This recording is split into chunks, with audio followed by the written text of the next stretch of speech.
Bienvenue au programme HLI Lifelines, produit par le mouvement Human Life International pour les pays de langue française. Je m'appelle Raymond de Souza. Saviez-vous qu'il y a un type d'abus des droits humains qui n'est pas seulement accepté, mais qui est aussi encouragé par les médias et par les soi-disant progressistes? C'est le contrôle de la population. Des nations comme le Mexique et la Chine ont déjà mis de l'avant une politique de coercition pour contrôler la population au point de forcer la stérilisation de millions de femmes, d'en forcer des millions d'autres à avorter leurs enfants et aussi de forcer des millions d'hommes à la stérilisation. Ces abus sont très bien documentés. La grande ironie est que ces abus ont été et sont encore perpétrés par ceux qui se disent les défenseurs des droits de la femme. Ces abus continuent d'exister, et plus ouvertement encore dans la Chine communiste. Monsieur Matthew Connolly, qui est professeur d'histoire à l'Université de Columbia aux États-Unis, a écrit une étude très bien documentée et hautement respectée, appelée « Une conception erronée et fatale, la lutte pour contrôler la population du monde ». Il dénonce l'élite blanche et riche de l'Occident qui veut décider combien d'enfants les personnes peuvent avoir dans les pays sous-développés. Beaucoup de pays du tiers-monde peuvent recevoir l'aide des États-Unis seulement s'ils acceptent l'adoption de programmes de contrôle de la population. Des gouvernements, des groupes privés et des individus, en partant de la fondation Ford jusqu'aux Rockefellers, dépensent des millions de dollars dans le seul but de réduire la population des pays sous-développés.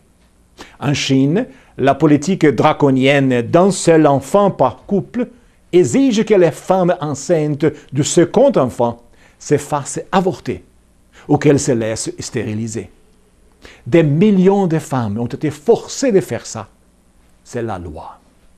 En Inde, des millions de femmes pauvres ne peuvent pas recevoir l'aide du gouvernement, à moins qu'elles se laissent stériliser.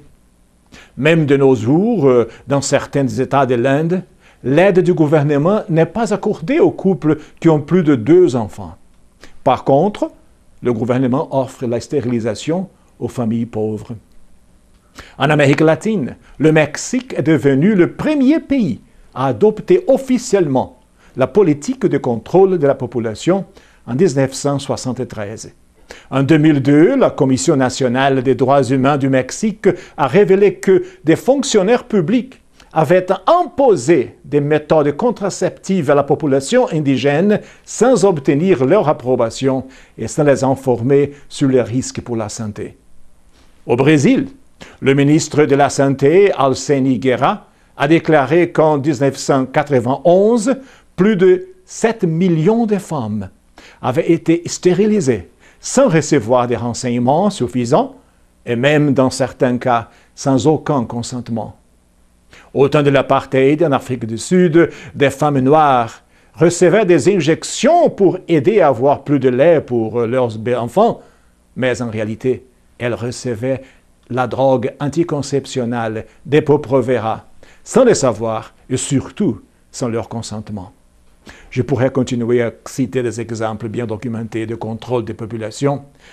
Cette mentalité destructive et abusive continue de nos jours, avec l'aide totale du gouvernement américain, des Nations Unies et d'autres pouvoirs occidentaux qui pensent que la meilleure manière d'éliminer la pauvreté est d'éliminer les pauvres.